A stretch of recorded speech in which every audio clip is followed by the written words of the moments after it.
కుమారుడు అనబడును. ప్రభువైన దేవుడు ఆయన తండ్రి అయిన దావీదు సింహాసనమును ఆయనకిచ్చును. ఆయన యాకోబు వంశస్థులను యుగయుగములు ఏలును. ఆయన రాజ్యము అంతము లేనిదై యుండునని ఆమెతో చెప్పెను. అందుకు మరియా, నేను పురుషుని ఎరుగనని దానినే, ఇదెలాగు జరుగునని దూతతో అనగా, దూత, పరిశుద్ధాత్మ నీ మీదకి వచ్చును, సర్వోన్నతుని శక్తి నిన్ను కమ్ముకొనును గనుక పుట్టబోవు శిశువు పరిశుద్ధుడే దేవుని కుమారుడు అనబడును. మరియు నీ బంధువురాలు ఎలిజబెత్ కూడా తన వృద్ధాప్యమందు ఒక కుమారుని గర్భము ధరించి ఉన్నది. గొడ్రాలనబడిన ఆమెకు ఇది 6వ మాసము. దేవుడు చెప్పిన ఏ మాట అయినను నిరర్ధకం కానేరదని ఆమెతో చెప్పెను. అందుకు మరియా, ఇదిగో ప్రభు దాసురాలను, నీ మాట చెప్పున నాకు జరుగును గాక అనెను. అంతటి దూత ఆమె యొద్ద నుండి వెళ్ళెను. ఆమేన్. హల్లెలూయా. హల్లెలూయా. లూకాసు వార్త 1వ అధ్యాయంలో మనము 26వ వచనం నుండి 36వ వచనం వరకు ఈరోజు ధ్యానం చేద్దాం. 6వ నెల గాబ్రియేలు దేవదూత 6వ నెల అంటే ఇజ్రాయిల్ దేశంలోని 6వ నెల, ఆ టైంలో ఆ నెలలో దేవదూత గలియాలోని నజరేతు ఊరిలో దావీదు వంశస్థుడైన యోసేపు అను ఒక పురుషుని ప్రదానము చేయబడిన కన్యక వద్దకు దేవుని చేత పంపబడెను. యోసేపుకి ప్రదానము చేయబడిన తర్వాత మరియ వద్దకి ఒక దూత దిగొచ్చింది. దూత దిగొచ్చి చెప్తుంది, ఆ దూత చెప్తుంది, ఆ కన్యక పేరు మరియా. ఆ దూత చెప్తుంది లోపలికి వచ్చి ఆమెతో ఏమంటుంది తెలుసా? దయా ప్రాప్తురాల, నీకు శుభము అంటుంది ఆ దూత. శుభవచనము చెప్తా ఉంది. మామూలుగా అయితే కన్య కనుక గర్భము ధరిస్తే ఈ లోకంలో అది ఏంటిదండి? అశుభము, అది దుష్క్రియ. కానీ ఆమె పరిశుద్ధాత్మ ద్వారా గర్భము ధరించబడింది. దేవుని యొక్క ముందు ప్రణాళికలోనే ఆమె ఉన్నది. ఆ రాబో కాలంలో ఆమె పట్ల ఒక ప్రణాళిక ఉంది కనుక ముందుగానే కన్యక గర్భం ధరించితే యెషయా గ్రంథంలో వ్రాయబడి ఉన్నది. ఆ ప్రవచనం నెరవేర్పు కొరకు దేవుడు మరియమ్మని దర్శించాడు. ఆమె యోసేపుకి ప్రదానము చేయబడిన కన్యక. ప్రదానము చేయబడిన తర్వాత పరలోకంలో నుంచి ఒక దూత వచ్చింది, దేవుడి దగ్గర నుంచి వచ్చి చెప్తుంది, నీవు దేవుడి దగ్గర కృప పొందుకున్నావు అంటాం. దేవుడు కార్యాలు ఈ భూలోకంలో మనము చేయాలన్నా, దేవుడి సన్నిధిలో మనం కూర్చోవాలన్నా, ఆయన రాజ్యముకు సిద్ధపడుతూ అనేకులు సిద్ధపరచాలన్నా, ఆయన వాక్యం ప్రకటించాలన్నా, ఆయన సువార్త మనం ప్రకటించాలన్నా, దేవుడి నామాన్ని భూలోకంలో మనం స్తుతించాలన్నా ఏం కలిగి ఉండాలి తెలుసండి? కృప పొందుకొని ఉండాలి. ఆమేన్. హల్లెలూయా. ఈరోజు యేసుని అంగీకరించిన నీవు నేను ఏం పొందుకుని ఉన్నాను తెలుసా? కృప పొందుకొని ఉన్నాం. ఆమేన్. హల్లెలూయా. చెప్పండి, యేసయ్యని అంగీకరించిన నేను నా కుటుంబము కృప పొందుకొని ఉన్నాము. ఆమేన్. హల్లెలూయా. ఎవరైతే యేసుని అంగీకరిస్తారో వారు కృప పొందుకొని ఉన్నారు. మరియ కూడా అలాగే ఎదురు చూచింది. ఆ కన్యకులందరిలో కూడా మరియ ఏం పొందుకుందంటే కృప పొందుకుంది. మరియ వల్లే మనం కూడా ఏమిటండి? ధన్యులు. యేసుని అంగీకరించిన వారు మనం ఎవరంట? ధన్యులంట. యేసయ్య వద్దకు ఆయన సేవ చేస్తున్న మొదటి దినాలలో యేసయ్యని తన కుటుంబ సభ్యులు అంగీకరించలా. తన తండ్రి ద్వారా, యోసేపు ద్వారా తర్వాత కలిగిన సంతానం ఉన్నారు. ఆ తమ్ముళ్ళు ఉన్నారు, ఆయనకి చెల్లెళ్ళు ఉన్నారు. వాళ్ళు మొట్టమొదటి యేసయ్యని అంగీకరించలా. ఆయన సేవ చేస్తుంటే యాక్సెప్ట్ చేయలా. చేయనప్పుడు ఆయన వెతుక్కుంటే ఎందుకని యాక్సెప్ట్ చేయలా? వాళ్ళు యూదులు. తల్లి అయితే మనసులో పెట్టుకుంది, తల్లికైతే ఇష్టమే, తల్లికి అన్నీ తెలుసు. కానీ తన సంతానంతో తను పడలేకపోతుంది. తల్లికి తెలుసు యేసు వచ్చింది భూలోకానికి ఎందుకు అనేది. ప్రతీది అంట దూతలు మాట్లాడినవి, ప్రవక్తలు మాట్లాడినవి అన్నీ ఆ మనసులో పెట్టుకుందంట. ఈ కుమారుడు దేవుడి దగ్గర నుంచి వచ్చాడు, ఈ కుమారుడు ఖచ్చితంగా దేవుడి చిత్తంలో ఉన్నాడు, ఈయన పట్ల దేవుడికి ఒక ప్రణాళిక ఉన్నది, ఈ లోకాన్ని రక్షించడానికి వచ్చాడు నా కుమారుడు అని తనకి బాగా హృదయంలో పెట్టుకొని ఉంది. కానీ తన యేసు యొక్క చెల్లి, యేసు యొక్క తమ్ముళ్ళు వాళ్ళు ఎక్కడున్నారంటే యూదా మతంలో ఉన్నారు కదా, ఆ మతాన్ని పట్టుకుని ఆరాధిస్తున్నారు కదా, ధర్మశాస్త్రం కింద ఉన్నారు కదా. వాళ్ళు గుళ్ళకెళ్ళి బలి అర్పించి ఆరాధించే ఆ యొక్క స్థితిలోనే ఇంకా ఉన్నారు కదా. ఆ స్థితిని తొలగించడానికి వచ్చాడు కదా యేసయ్య. దానికి ఆపోజిట్గానే ఆయన సువార్త ప్రకటిస్తున్నాడు కదా. అది వీళ్ళకి ఇష్టంగా లేదు. లేని వెంటనే ఆ పద్ధతులు ఆచారాలు మార్చడం ఎవరికి కూడా ఇష్టం ఉండదు. మనం దేవుణ్ణి అంగీకరించాక కూడా, ఆ దేవుణ్ణి సృష్టికర్తను తెలుసుకున్నాక కూడా మనము పాతకాలంలో చేసిన ఆచారాలు పద్ధతులు మార్చుకోవాలి అంటే అది చాలా కష్టంతో కూడిన పని. అది ఇక్కడ వాళ్ళు ఆ యొక్క స్థితిని మార్చుకోవడానికి మొట్టమొదట కొంచెం కష్టపడ్డారు.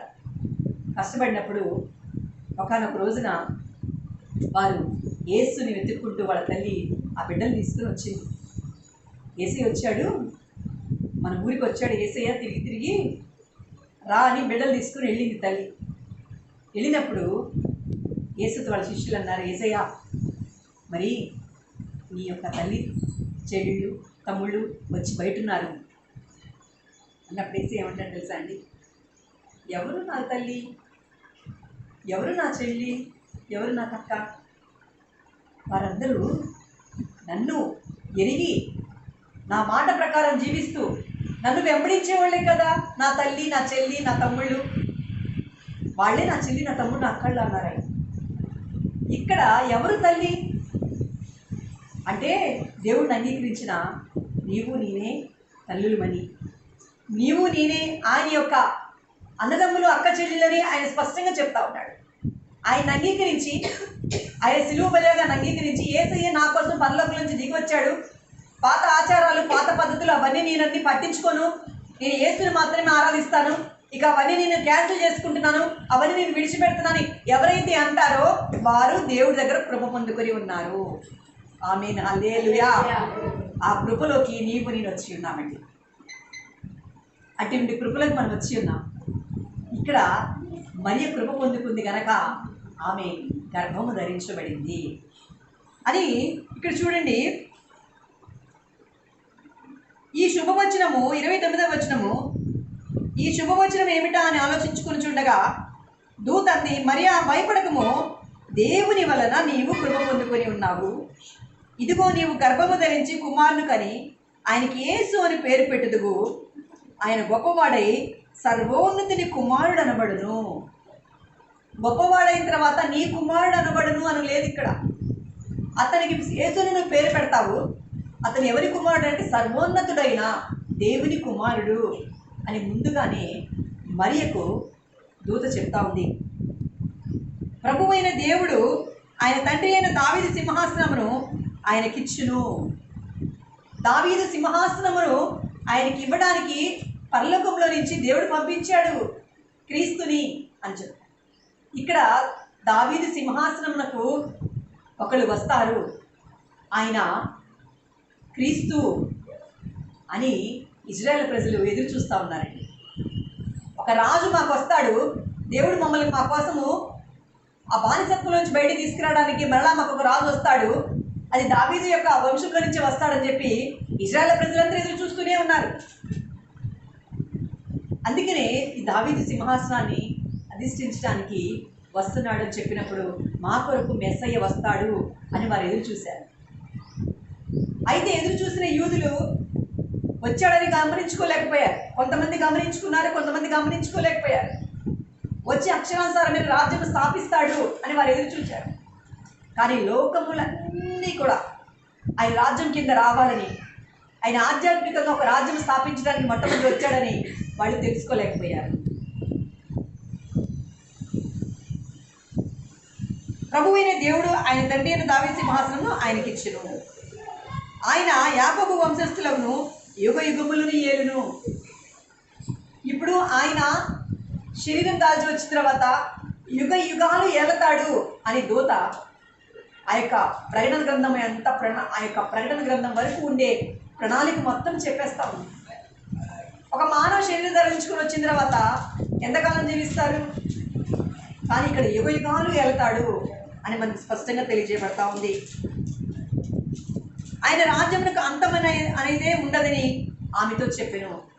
యేసుక్రీస్తు యొక్క రాజ్యానికి అంతం లేదంట. అంతం అనేది లేని రాజ్యము ఈ భూలోకంలో స్థాపించడానికి నజరేయుడైన యేసుక్రీస్తు వచ్చాడు. పోయిన వారం మనం చెప్పుకున్నాము, ఆయన రాజ్యం స్థాపించాడు. ఆయన రాజ్యం స్థాపిస్తే ఆయన రాజ్యంలోకి మనం వచ్చాము. ఆయన రాజ్యానికి ఏమి లేదంట, అంతం లేదంట. ఆయన రాజ్యంలో ఉన్న నీకు నాకు కూడా ఏం లేదండి, అంతము లేదు, నాశనము లేదు. ఆమేన్, హల్లెలూయా. నిత్య జీవము అని చెప్పాను లాస్ట్ వీక్ నీకు. నిత్య జీవానికి ఏముంటుంది, అంతం లేదంట. నిత్య జీవం లేకపోతే ఏముంటుందంటే ఏ టైంలో అంతమైపోతామో తెలియదు, ఏ టైంలో నాశనం అయిపోతామో తెలియదు, ఏ టైంలో ఓడిపోతామో తెలియదు. కానీ ఇక్కడ మనకి అంతము లేని రాజ్యంలోనికి వచ్చాము. అదే నిత్య జీవము మనకు అనుగ్రహించాడు యేసుక్రీస్తు వచ్చి. ఆమేన్, హల్లెలూయా. అనగా మనం ఈ శరీర ప్రకారంగా చనిపోయినా మనం ఏం చేయబడతామంటే వెంటనే మహిమా శరీరంతో దేవుడి రాజ్యంలోనికి మనం వెళ్ళిపోతాము. యేసుక్రీస్తు శరీరధారిగా వచ్చి చనిపోయి తిరిగి లేచి ఏ విధంగా అయితే వెళ్ళాడో ఆయన అంగీకరించిన మనమందరం కూడా చనిపోయిన వెంటనే ఎక్కడికి వెళ్తామంట, దేవుడి రాజ్యంలోకి వెళ్తాము. మన జీవితానికి అంతము లేదు. ఆమేన్, హల్లెలూయా. మన జీవితానికి ఏం లేదండి, అంతము లేదు అనేది గుర్తుపెట్టుకోండి. అంతం లేని రాజ్యంలోకి మనం అడుగు పెట్టాము. అయితే అందుకు మరియ నేను పురుషుని ఎరగిన దానినే ఇది ఎలాగూ జరిగిన దూతతో అనగా, దూత పరిశుద్ధాత్మ నీ మీదకి వచ్చును, సర్వోన్నతిని శక్తి నిన్ను కమ్ముకును గనక పుట్టబోవు శిశువు పరిశుద్ధుడై దేవుని కుమారుడు అనబడును. అంటే ఎదురు చూసిన కన్య మరియ మరి ఎందుకు ఇది ఎలాగ జరుగుతుంది, నేను ఇంకా పురుషుడితో ఉండలేదు కదా అని అంటుంది కదా. అంటే కన్యక గర్భాన ధరిస్తాడని కన్యక గర్భాన వస్తాడు అనే ప్రవచనం తెలుసు, కానీ అది పరిశుద్ధాత్మ ద్వారా ఆమె గర్భంలో పడుతుందని ఆమె అనుకోల. ఒక పురుషుడి ద్వారానే కదా పెట్టేది బిడ్డలు. నేను కన్యగానే ఉంటాను, నేను ఏ పాపము చేయను, వివాహం అయిన తర్వాత నా భర్తతో నేను బిడ్డను కంటాను, అలాగే కానీ దేవుడు కుమారుని కనాలనేది చూసింది ఆవిడ. కానీ అద్భుతంగా అప్పటికప్పుడు ఆమెకి ఏం రిలీజ్ అయింది, నీ భర్త ద్వారా కాదు నీకు బిడ్డలు పుట్టేది, పరిశుద్ధాత్మ నీలోకి వచ్చినప్పుడు నీవు ఆ గర్భాన్ని ధరిస్తావు, ఆయన పుట్టేవాడు పరిశుద్ధుడిగా పుడతాడు అని చెప్పి స్పష్టంగా దేవదూత మరియకు తెలియచేస్తానండి. దూత ఏమంటుందంటే పరిశుద్ధాత్మ నీ మీదకి వచ్చును, సర్వోన్నతిని శక్తి నిన్ను కమ్ముకొనును గనుక పుట్టబోవు శిశువు పరిశుద్ధుడై దేవుడు కుమారుడు అనబడును. సర్వోన్నతిని శక్తి నిన్ను కమ్ముకొనును గాక. ఆమేన్ చెప్పండి. సర్వోన్నతిని శక్తి నిన్ను కమ్ముకొనును గాక. ఆమేన్ అనండి. సర్వోన్నతిని శక్తి నిన్ను కమ్ముకొనును గాక. సర్వోన్నతిని శక్తి నిన్ను కమ్ముకున్నప్పుడు నీ జీవితంలో దేవుడి శక్తి అనుభవిస్తావు. అనగా మన శక్తి చేత కానీ బలము చేత కానీ చేయలేని కార్యాలు దేవుని ఆత్మ వశంలోకి వెళ్ళి అవన్నీ జరిగించబడతాయి. ఆమేన్, హల్లెలూయా. శరీరము మన వయసు పెరుగుతున్న కొద్దీ, వయసు ఉడిగిపోతున్న కొద్దీ వచ్చిన రోగాల నిమిత్తము మనము చేయలేకపోతూ ఉంటాం, పనులు చేయలేకపోతూ ఉంటాము. కానీ శరీరము దేవుని యొక్క శక్తిని కమ్ముకున్నప్పుడు ఈ లోకంలో మనం 60 ఏళ్ళు బతుకుతామా, 70 ఏళ్ళు బతుకుతామా, 80 ఏళ్ళు బతుకుతామా, ఎంత కాలము బ్రతికినా దేవుని శక్తితోనే మనం బ్రతుకుదుముగాక. దేవుని శక్తితో మనం ఆయన శక్తిని నింపుకొని ఈ లోకంలో ఆయన మన చిత్తము పట్ల నెరవేర్చును గాక. ఆయన చిత్తము నెరవేర్చే వారిలో మనము మొదటి వారిగా ఉందుము గాక. మనం బ్రతికి ఉన్నంత కాలము కూడా దేవుని శక్తి కమ్ముకొని దేవుని బలముతో దేవుని ఆత్మతోనే మనము బ్రతికే గొప్ప వరము దేవుడు మనకి ఇచ్చాడు. అదే పరిశుద్ధాత్మ శక్తి. పరిశుద్ధాత్మ శక్తి వలన కమ్ముకున్నప్పుడు మనం శక్తి పొందుకుంటాము, దేవుని యొక్క సాక్షి బిడ్డలుగా ఈ భూలోకంలో బ్రతకగలుగుతాము. దేనిలో కూడా నాశనం అనేది మనం ఈ భూలోకంలో మనం అనుభవించము. దేవుని చిత్తం సంపూర్ణంగా నెరవేర్చబడతాం. మనం దేవుని చిత్తంలో మనం ఉంటాం. దేవుని పట్ల మన పట్ల దేవుడి ప్రణాళిక ఏమైతే ఉందో అది నెరవేర్పు జరిగింది యేసు నామములో. అది దేవుని శక్తి కమ్ముకున్నప్పుడే జరిగింది. ఆమేన్, హల్లెలూయా. దేవుని శక్తి ఎలా కమ్ముకుంటుంది? నువ్వు యేసుక్రీస్తుని అంగీకరించినప్పుడు నువ్వు కృప పొందుకుంటున్నావు. ఆ కృప ద్వారా నీ లోపలికి పరిశుద్ధాత్మ శక్తి దిగి వస్తూ ఉంది. ఆ కృపలో మనము పరిశుద్ధాత్మ ద్వారా భద్రపరచబడి ఉన్నాము. ఆమేన్, హల్లెలూయా. 36వ వచనము, మరియు నీ బంధువురాలు ఎలిజబెత్ కూడా తన వృద్ధాప్యమందు ఒక కుమారుని కొరకు గర్భము ధరించి ఉన్నది. గొడ్రాలనబడిన ఆమెకు కూడా ఇది 6వ మాసము. ఆమెకు 6వ మాసము అని అంటే హెబ్రీ క్యాలెండర్ ప్రకారము మొదటి మాసంన ఆమె గర్భం ధరించింది ఎలిజబెత్. 6వ నెలలో ఈమె దగ్గరికి దేవుడు దిగి వచ్చాడు. ఈమె ఇంకా గర్భము ధరించబోతుంది అని అంటే ఎలిజబెత్కి ఈమెకి 6 నెలలు తేడా ఉంది. ఎలిజబెత్ అనే ఆవిడ గర్భము ధరించింది ఆల్రెడీ, ఆమెకు 6వ నెల అని దేవుడు వచ్చి ఈ యొక్క మరియకు చెప్తా ఉన్నాడు. ఆమె హల్లెలూయా. ఆ దేవదూత వచ్చి స్పష్టంగా మరియతో మాట్లాడింది. పోయిన వారం మనము చదువుకున్నాము, దేవదూత వచ్చి స్పష్టంగా యేసేపుతో మాట్లాడాడు. అటు యేసేపుని ఇటు మరియాని ఇద్దరిని ఏం చేశాడు దేవుడు? చక్కగా సిద్ధపరిచాడు. ఆ కుమారుడిని గర్భంలో వేసే ముందు చక్కగా భార్య భర్తలు ఇద్దరితో మాట్లాడి సెట్ చేశాడు దేవుడు వాళ్ళిద్దరిని. మన కుటుంబ జీవితంలో కూడా దేవుడు మన కుటుంబంలో భర్తతో మాట్లాడుగాక, భార్యతో మాట్లాడుగాక, మన కుటుంబాన్ని చక్కగా సిద్ధపరచునుగాక, దేవుడి సంఘంలో స్థిరపరచునుగాక, దేవుడు రాకడ కోసం మనందరినీ సిద్ధపరచునుగాక. స్తోత్రించదము. స్తోత్రం స్తోత్రం స్తోత్రం స్తోత్రం స్తోత్రం స్తోత్రం స్తోత్రం స్తోత్రం స్తోత్రం. దేవుడి కొరకు నువ్వు సిద్ధపడ్డావు. ఒకవేళ నీ భర్త కానీ నీ భార్య కానీ సిద్ధపడలేదనుకో, ఈరోజు వాక్యము మనం ధ్యానించిన ప్రకారంగా దేవుడు భార్య భర్తలు ఇద్దరిని చక్కగా సిద్ధపరచును కాక. ఏ రీతి వాక్యం వెల్లడైతుందో రండి, ఆ వాక్యం మన జీవితంలో నెరవేర్పు దేవుడు జరిగిస్తాడు. ఆమేన్, హల్లెలూయా. చూడండి, ఇక్కడ మనం చూసుకున్నట్లయితే మరియకి దేవదూత చెప్పినప్పుడు మరియ హృదయం ఏం పడిందండి? సిద్ధపడింది. దేవదూత వచ్చి మరియకి ఆ విషయాన్ని చెప్పినప్పుడు సిద్ధపడింది. అంటే హృదయం అనేది చాలా జాగ్రత్తగా ఉంచుకోవాల్సిన పార్ట్ మన జీవితంలో. మొట్టమొదటి ఎక్కడ అంగీకరిస్తామంటే మనం హృదయంలోనే అంగీకరిస్తాం. దేవుడు మానవుడికి ఒక ఆజ్ఞ ఇచ్చిన తర్వాత ఏదైనా తోటలో ఆజ్ఞను తప్పిపోయి ఈ లోకంలో ఉన్న సాతాను తన మాట వినేసరికల్లా మానవుడు హృదయము ఏమైపోయిందంటే సాతాను చేతికి అప్పగించబడింది, సాతాను రాజ్యంలోకి వెళ్ళిపోయింది.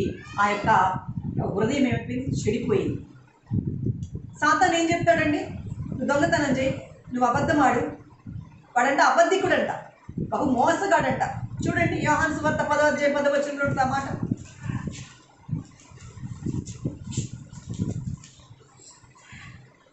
యోహాను సువార్త 10వ అధ్యాయము క్రొత్త నిబంధన 10వ వచనము.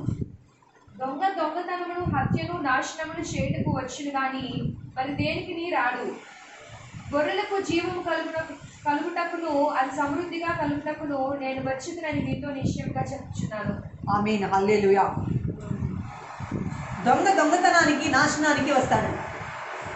ఏదైనా తోటలో వచ్చిన ఆ సాతాను దొంగ దోచుకుని వాడు ఏం దోచుకెళ్ళిపోయాడు? ఆదాముకి ఇచ్చిన గొప్ప ఏదైనా తోటలో ఉన్న ఆ యొక్క మహిమైశ్వర్యాన్ని దోచుకెళ్ళాడు. ఎలా దోచుకెళ్ళాడు అంటే దేవుడు ముందుగానే ఒక గీత గీశాడు. ఈ గీత మీరు దాటారంటే సాతాను చేతికి చిక్కేస్తారని. ఆ గీత ఏంటి అంటే ఆజ్ఞ. ఏం ఆజ్ఞ ఇచ్చాడు? మంచి చెడ్డలు తెలివినిచ్చు వృక్ష ఫలమును మీరు తినవద్దు అని ఒక గీత గీశాడు దేవుడు. ఆ గీత లోపలే ఉన్నట్లయితే మానవుడు చక్కగా ఏదైనా తోటలో ఉన్న ఆ యొక్క ఫలాలని, ఐశ్వర్యాన్ని, ఆనందాన్ని ఆడుతూ పాడుతూ అనుభవించేవాడు, కష్టం ఏమీ బాధ లేకుండా. ఎప్పుడైతే ఆ మానవుడు గీత దాటాడో సాతాను చేతికి అప్పగించబడ్డాడు. ఇక్కడ మరియమ్మ ఏ గీత లోపల ఉన్నది? నువ్వు గర్భము ధరించావు, అది పరిశుద్ధాత్మ వల్ల జరిగింది అని చెప్పిన వెంటనే ఆమె ఏం చేసింది? దాన్ని యాక్సెప్ట్ చేసి ఆ విషయంలో గట్టిగా నిలబడింది. గట్టిగా నిలబడిందా లేదా? నిలబడగలిగింది కాబట్టి తన గర్భాన్ని వాడుకోగలిగాడు దేవుడు. ఆ మైండ్ సెట్ ఉంది కాబట్టి అంటే నిశ్చయంగా నువ్వు దేవుడి సన్నిధిలో నిలబడగలిగితే దేవుడు నిన్ను వాడుకోబోతా ఉన్నాడు. నువ్వు కనుక నువ్వు నిశ్చయంగా దేవుడి సన్నిధిని దాటి వెళ్ళను, యేసుక్రీస్తు నేను దాటి నీకు వెళ్ళను అని నువ్వు అనుకుంటే నువ్వు దేవుని యొక్క రాజ్యాన్ని అనుభవిస్తావు. ఆ ఆజ్ఞను ఎప్పుడైతే దాటం జరిగిందో మానవుడి యొక్క హృదయం ఏమైపోయిందండి? చెడ్డదైందంట, ఘోరంగా తయారైందంట. అప్పుడు దొంగ దోచుకునేవాడు ఏం చెప్పాడు? ఆజ్ఞ దోచేసుకున్నాడు, ఆజ్ఞకి వ్యతిరేకంగా మాట్లాడాడు, దోచుకోబడ్డాడు మానవుడు. ఆ తర్వాత మరలా ఆదాంకి పిల్లలు పుట్టినప్పుడు కయ్యంతో అంటున్నాడు దొంగ ఏమనంటే, నీవు నీ తమ్ముని హత్య చేయి అన్నాడు. హత్య చేయన్న మాట విని ఈ హృదయం ఎవరి చేతిలో ఉన్నప్పుడు? కయ్యునిది. సాతాను చేతిలోకి వెళ్ళిపోయింది కదా, ఆదాం బయటికి తోలిపోయబడ్డాడు కదా. హత్య చేయనప్పుడు నరహత్య చేసేసాడు. ఆ తర్వాత వ్యభిచారం చేయని చెప్తే వ్యభిచారం చేసేసాడు. దేవుడు హత్య చేయమన్నాడు, వ్యభిచారం చేయమన్నాడు. ఈ చేయటం వల్ల ఏమైందంట? జీవాన్ని కోల్పోతాడంట మానవుడు. అని కానీ నేను ఏమైనా ఇవ్వడానికి వచ్చానండి? నిత్య జీవాన్ని ఇవ్వడానికి వచ్చాను అంటున్నాడు. యేసుక్రీస్తు ఎందుకు వచ్చాడు ఈ భూలోకానికి? మనకి సమృద్ధి గల నిత్య జీవాన్ని ఇవ్వడానికి వచ్చాడు. ఈరోజు నీవు క్రీస్తుని అంగీకరించి గట్టిగా పట్టుకుంటే నీకు నిత్య జీవము తథ్యం. నీకు నిత్య జీవము, దేవుని రాజ్యము తథ్యం. ఆయన రాజ్యంలో ఉన్న సమృద్ధిని నిత్యంగా అనుభవిస్తావు యేసుక్రీస్తు నామమందు. ఈ యొక్క హృదయాన్ని ఏం చేయాలంటే మనము భద్రపరచు. హృదయం భద్రపరచబడాలంటే ఏం చేయాలి? నీవు క్రీస్తుని నీ హృదయంలో ఏం చేయాలంటే ప్రతిష్ఠించుకోవాలి. యేసుక్రీస్తే నా దేవుడిని హృదయంలో ప్రతిష్ఠించుకుంటే ఇక నీకు నిత్య జీవం తథ్యం. ఆ ప్రతిష్టలో నుంచి మనం గీత దాటి బయటికి వెళ్ళకూడదు. ఆ గీతలోనే ఉండగలగాలి. అప్పుడు మనం దేవుడి రాజ్యాన్ని సమృద్ధిగా అనుభవిస్తాము. సాతాను అక్కడ ఏదైనా తోటలో దోచుకునే సాతాను ఉన్నాడు కదా, వాడు ఇప్పుడు ఏం దోచుకునేకి వస్తాడో తెలుసా అండి? నిన్ను ఆ దేవుడి యొక్క ప్రతిష్ఠితిలో నుంచి బయట తీసుకురావడం ట్రై చేస్తాడు. దేవుడి రాజ్యంలో నుంచి బయట తీసుకురావడానికి ట్రై చేస్తాడు. దేవుని యొక్క నిత్య జీవము, ఐశ్వర్యం అనుభవించకుండా ఉండాలంటే వాడు ఒకటే ఒకటి డిస్టర్బ్ చేస్తాడు. నిన్ను దేవుని సంఘంలో నుంచి బయటికి లాక్కెళ్ళిపోతాడు. ఎలా లాక్కెళ్ళిపోతాడు? ఈ ముందే చెప్పా. మనము యొక్క ఆచారాలు, పద్ధతులు వాటన్నిటిని విడిచిపెట్టాక మనం ఏం చేస్తామండి? ఇష్టపడం. ఇదిదే అదిదేనే చేస్తాం మనం. అది కూడా చేస్తూ ఇది కూడా చేస్తూ ఉన్నప్పుడు నువ్వేమవుతున్నావంటే దేవుడి రాజ్యాన్ని అనుభవించలేము మనం. నేను సిద్ధపడిన వాక్యం వేరే తెలుసా మీకు? దేవుడు ఈరోజు వాడుకుంటున్న మాటలు వేరుగా ఉన్నాయి. ఎప్పుడైతే మనం వాటిలోకి మనం అడుగు పెట్టాలని ట్రై చేపిస్తూ ఉంటాడు. దేవుడి నిత్య జీవం మహిమైశ్వర్యం అనుభవించకుండా ఉండాలని సాతాను దేవుడి రాజ్యంలో నుంచి, సంఘంలో నుంచి బయటికి ఈడ్చుకుని వెళ్ళిపోతాడు. యేసు నామంలో అలా ఈడ్చుకెళ్ళిన వారిలో మన కుటుంబంలో ఎవరైనా ఉంటే దేవుడు ఆ సాతాను తల చితకదురుకునుగాక. ఇక్కడే కాదండి, సార్వత్రిక సంఘం అంతట్లో కూడా ఒకవేళ సాతాను ప్లాన్ చేసి ఈడ్చుకుపోతా ఉంటే యేసు క్రీస్తు నామమందు ఆ సాతాను తన సమూహము తల చితకద్రొక్కబడునుగాక. ఎక్కడెక్కడైతే బిడ్డలు దేవుడు సంఘాన్ని వదిలి దాటి బయటికి వెళ్ళారో యేసు నామములో వారు తిరిగి వచ్చుదురుగాక. స్తోత్రించదము. స్తోత్రం స్తోత్రం స్తోత్రం స్తోత్రం స్తోత్రం స్తోత్రం స్తోత్రం స్తోత్రం స్తోత్రం స్తోత్రం స్తోత్రం. సాతాను బలవంతుడా, క్రీస్తు బలవంతుడా? కదా. అందుకని సాతాను ఈడ్చుకుపోయినా ఆ సాతాను తల చితకదొక్కి మన యేసుక్రీస్తు మన బిడ్డల్ని, మన కుటుంబస్తుల్ని మన సంఘంలోకి మళ్ళా తోడుకుని రాబోతా ఉన్నాడు. ఆమేన్, హల్లెలూయా. అంటే ఇప్పుడు నేను చెప్పిన మాట మీకు ఎక్కడ ఉండాలి? హృదయంలో ఉండాలి. హృదయంలో దేవుడు వాక్యాన్ని మనం పెట్టుకెళ్ళినప్పుడు మనకి జయం వస్తుంది. ఈడ్చుకెళ్ళిపోయిన వాళ్ళు తిరిగి రావడం కష్టము అని ఎవరన్నా అన్నారనుకోండి మీతో, మీ హృదయంలో ఏముంటుంది? చెడ్డ సమాచారం ఉంటుంది. ఆ చెడ్డ సమాచారం ఉన్నప్పుడు ఆ సమాచారాన్ని బట్టి నీకేం జరిగింది? అదే జరిగింది. ఈడ్చుకెళ్ళిన వాళ్ళు, బయటికి వెళ్ళిపోయిన వాళ్ళు, వాళ్ళందరూ వాళ్ళు బయటికి వెళ్ళిపోయిన రావడం కష్టం అని నీకు ఎవరైనా సేవకులు చెప్పినా నమ్మద్దు. ఈడ్చుకు వెళ్ళిపోయినా దేవుడు తీసుకుని రావడానికి నా క్రీస్తే బలవంతుడని నీ హృదయంలో ఆ మంచి సమాచారాన్ని, ఆయన పట్ల ఆ విశ్వాసాన్ని నువ్వు కనుక హృదయంలో పెట్టుకుంటే వాళ్ళు తిరిగి ఖచ్చితంగా దేవుడి సంఘంలోకి వస్తారు. నువ్వు మంచి సమాచారం వింటున్నావా, చెడ్డ సమాచారం వింటున్నావా? మరియమ్మ ఏ సమాచారం వినింది?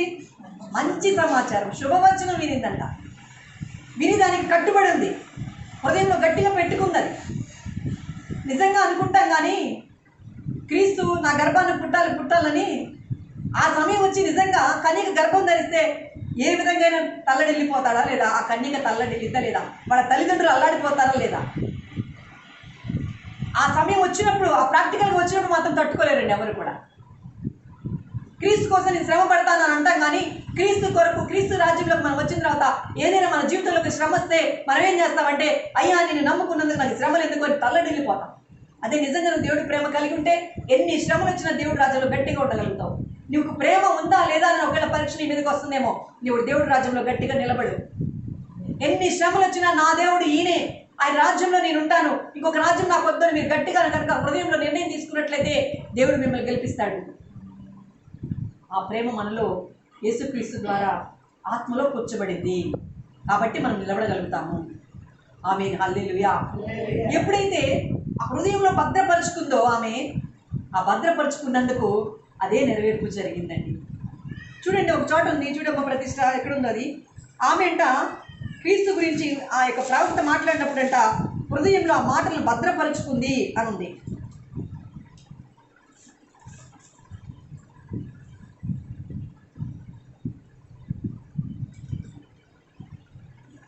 లూకా సువార్త 2వ అధ్యాయము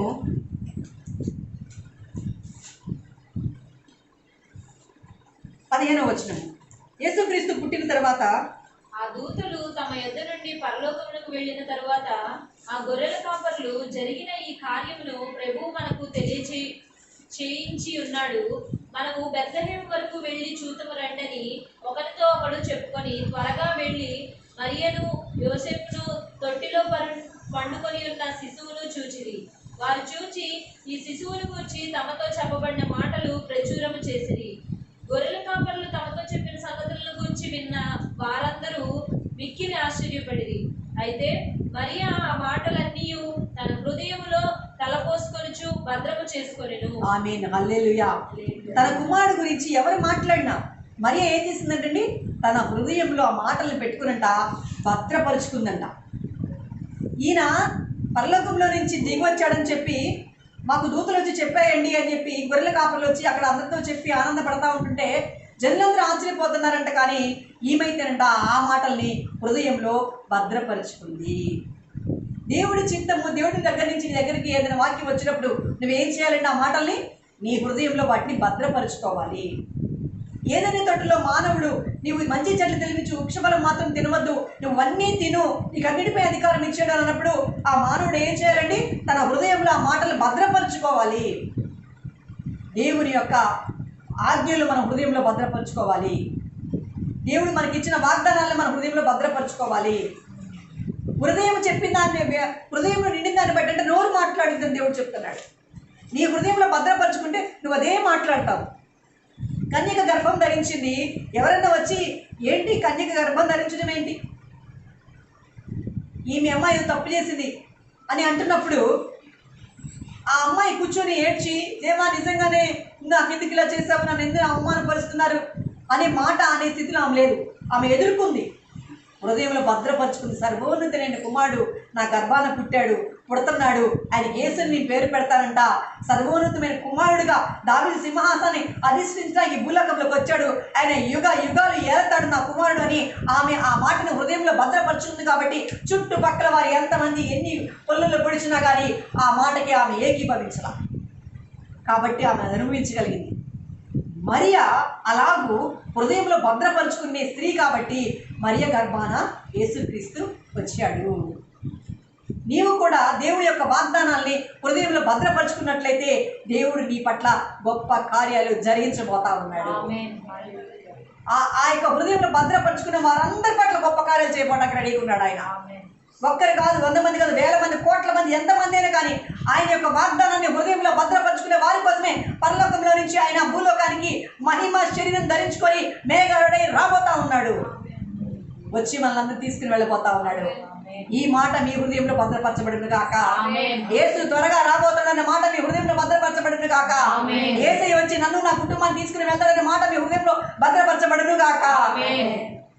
ఎందుకంటే ప్రభు యేసునందు విశ్వాసం ఉంచుము, నీవు ఇంటి వారు రక్షించబడతారని వాగ్దాన ప్రకారం మనం ఆ వాగ్దాన ఫలము ఆ మహిమలోకి వెళ్ళేటప్పుడు దేవుడు మనకి అది నెరవేర్పు జరిగించును గాక. ఇది మంచి సమాచారమా, చెడ్డ సమాచారమా? దేవుడు కృపగల సమాచారం, ఇది మంచి సమాచారం. ఇది ఎలా సాధ్యము? నన్ను బట్టి నా కుటుంబాన్ని మహిమలోకి ఎలా తీసుకెళ్తాడు ఆయన? అది జరగదే. కానీ నువ్వు నమ్మావుగా, నువ్వు కృప పొందుకుంటావు. కృప అనగా ఉచితంగా ఆయన మహిమ, ఆ సూపర్ నేచర్ పవర్ అనుభవించటం. నువ్వు మంచి సమాచారాన్ని హృదయంలో భద్రపరుచుకున్నావు గనక నువ్వు కృప పొందిన దానివి. కృప ఏ పనైనా చేయగలిగింది నీ కోసము. ఎంత లోతుగానే వెళ్తుంది దేవుడి కృప నీ కోసము. పాతాళ లోకంలో పడిన నీ కుటుంబాన్ని పైకి లేవనెత్తింది దేవుడి కృప. ఎగిసి పెడుతున్న నీ కుటుంబాన్ని, గర్భంతో ఎగిసి పెడుతున్న నీ కుటుంబాన్ని అరచగలిగింది దేవుడి కృప. ఆ దేవుడి కృపతోనే మనల్ని దేవుడు మహిమలోకి తీసుకుని వెళ్ళబడానికి రాబోతా ఉన్నాడు. ఆయన్ని కృప సత్య సంపూర్ణమైన రాజ్యం అండి. ఆయన కృప మనం అనుభవించడానికే ఈ భూలోకంలోనికి సృష్టికర్త దేవుడు దిగి వచ్చాడు. ఆయనకు అసాధ్యమైనది ఏదీ లేదు. కానీ మనం ఒకటి చేయాలి, మన హృదయంలో దాన్ని భద్రపరచుకోవాలి. దేవుడు రాబోతున్నాడని భద్రపరచుకోవాలి. దేవుడు నీకు ఇచ్చిన వాగ్దానం నిజమని భద్రపరచుకోవాలి. ఈ హృదయము బహు చెడ్డదిగా అయిపోయింది. మొదటి మానవుడిని మోసం చేసిన సాతాను ద్వారా మానవుడి హృదయం చెడిపోయింది. ఆ చెడిపోయిన హృదయాన్ని బాగు చేయడానికి నజరేయుడైన యేసుక్రీస్తు భూలోకానికి వచ్చాడు. చూడండి, ఇర్మియా గ్రంథంలో ఉంటుంది, యేసుక్రీస్తు వచ్చి మనకేమి ఇస్తాడంట? నూతన హృదయాన్ని ఇస్తాడు అని వ్రాయబడి ఉంది. యేసుకేల్లో ఉంటుంది, ఇర్మియాలో కూడా ఉంటుంది.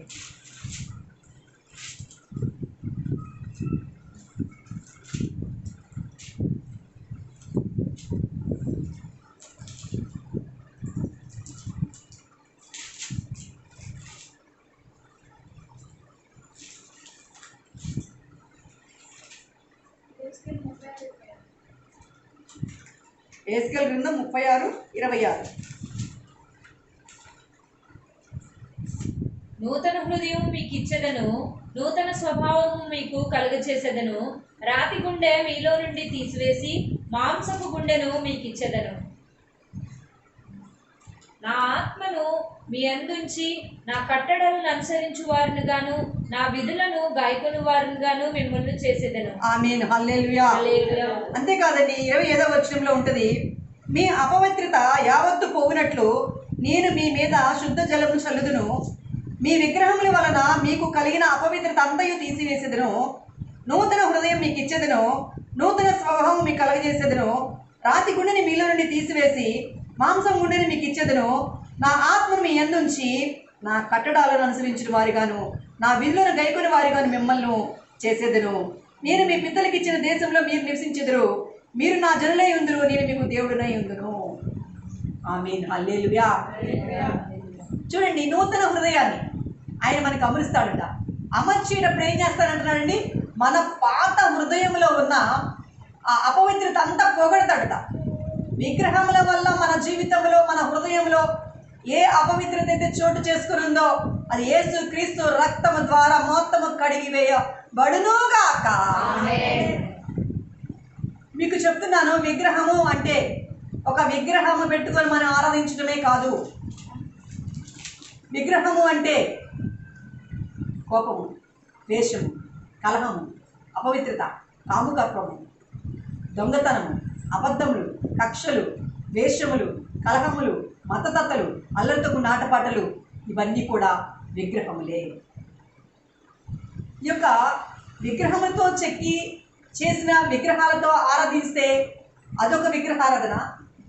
వీటన్నిటిని మన హృదయంలో పెట్టుకొని దేవుడిని ఆరాధిస్తే ఇదొక విగ్రహారం. ఈ విగ్రహారాధన దేవుడు ఏమంటే వ్యభిచారము అంటున్నాడు. మన ఆత్మలో పెట్టుకుని చెడ్డ స్వభావాలన్నీ ఉండి మనము దేవుడిని ఆరాధిస్తూ ఉంటే దీన్ని వ్యభిచారము అంటున్నాడు. ఎప్పుడైతే మనము దేవుణ్ణి కలుసుకోవాలి అంటే మనకి ఏముండకూడదంట? ఈ అపవిత్రితమైనది మన హృదయం లేదు ఉండకూడదు. ఏ మానవుడు కూడా తన హృదయంలో అపవిత్రమైన లేకుండా ఏ ఒక్కడు కూడా లేడు. నీతిమంతుడు లేడు, ఒక్కడు లేడు. ఆ నీతిమంతుడు ఎవరంటే పరలోకం నుంచి దిగొచ్చిన సృష్టికర్త అయిన యేసుక్రీస్తు యొక్క రక్తధారలు మాత్రమే నీతిమంతమైనవి.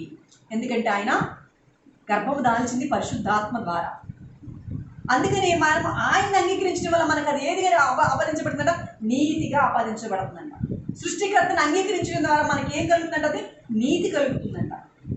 ఎప్పుడైతే యేసుక్రీస్తుని మనం అంగీకరిస్తామో ఆయన రక్తము ద్వారా మన అపవిత్రత అంతా ఏం చేస్తాడంట?